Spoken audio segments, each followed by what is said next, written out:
In December 1922, while recovering from a stroke, Bolshevik party leader Vladimir Lenin wrote his 600-word testament in which he proposed changes to the structure of the party's Central Committee and commented on its individual members, comments that caused turmoil within the party leadership following his death in January 1924. Lenin began his testament with his concerns over the open antagonism between Leon Trotsky and Joseph Stalin, fearing that their hatred of each other would cause a split within the Center Committee. Relations between them make up the greater part of the danger of a split, he wrote. He suggested doubling the membership from 50 to 100. But it is Lenin's judgments on individual members of the Center Committee that make his testament such a fascinating document. Leon Trotsky, for example, is described as distinguished not only by outstanding ability. He is personally perhaps the most capable man in the present Center Committee, but he has displayed excessive self-assurance and shown excessive preoccupation with the purely administrative side of the work.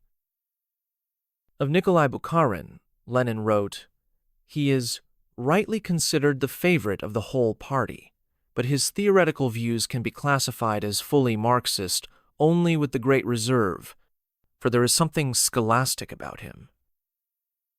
There's also mention of Georgy Pyatakov, who is, in Lenin's words, unquestionably a man of outstanding will and outstanding ability, but shows far too much zeal for administrating and the administrative side of the work to be relied upon in a serious political matter.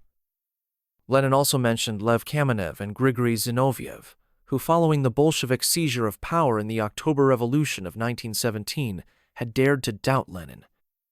Both men resigned from the Center Committee, and Lenin had called them deserters before they recanted and were welcomed back to the fold. However, Lenin never forgot what he called the October episode, and in his testament wrote that although the incident was no accident, the blame for the October episode cannot be laid upon them personally.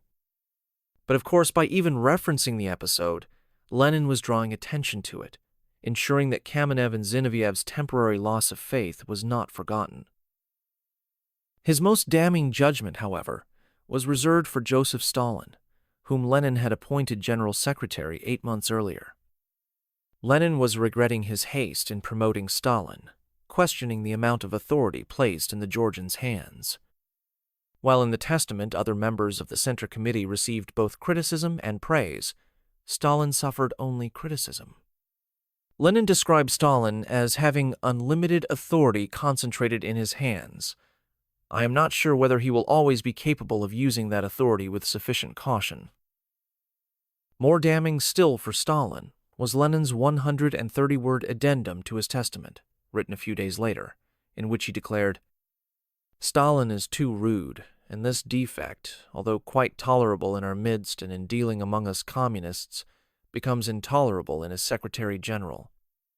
That is why I suggest the comrades think about a way of removing Stalin from that post and appointing another man in his stead, who in all other respects differs from Comrade Stalin in having only one advantage, namely, that of being more tolerant, more loyal, more polite, and more considerate to the comrades, less capricious, etc." Entrusted to his wife, Nadezhda Krupskaya, Lenin's testament was due to be read out at the 12th Party Congress in April 1923. But, fatefully, Krupskaya kept it secret in the hope that her husband would recover. He did not. Following Lenin's death on the 21st of January 1924, Krupskaya insisted that the testament be read out at the 13th Party Congress, due in May 1924. Kamenev and Zinoviev, together with Stalin, had formed a ruling triumvirate within the party's leadership, mainly to keep Trotsky from assuming power. Lenin's testament had criticized all three. They could not allow such a damning document to be made public. Stalin had offered to resign over the issue. The committee, including Trotsky, rejected his offer. Stalin had survived. Despite Krupskaya's protests, only edited highlights were read out to party officials, and Lenin's misgivings were suppressed and were never permitted to be mentioned again. They would all pay dearly for their support of the wily Georgian. Bukharin, Pyatakov, Kamenev, and Zinoviev would all be executed within 13 years, while Trotsky, living in exile in Mexico, would be assassinated by a Stalinist agent in August 1940, all on the orders of Stalin.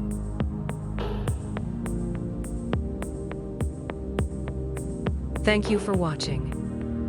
Feel free to comment and please subscribe to the Savage Years channel. And don't forget to hit the bell icon to be notified of future episodes covering the World Wars, the Cold War, German, Russian, and Soviet history, and much more.